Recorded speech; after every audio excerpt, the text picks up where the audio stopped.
I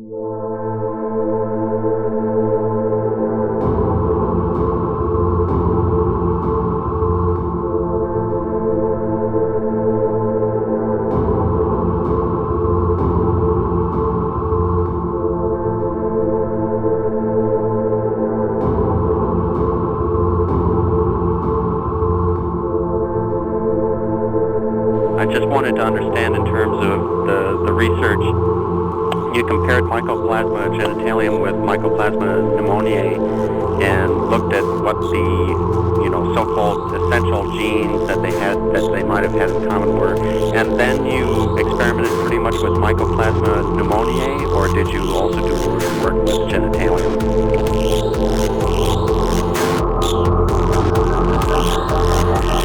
We work with both organisms. A very interesting relationship between these two organisms.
we know would be essential for DNA replication and for making the ribosomes.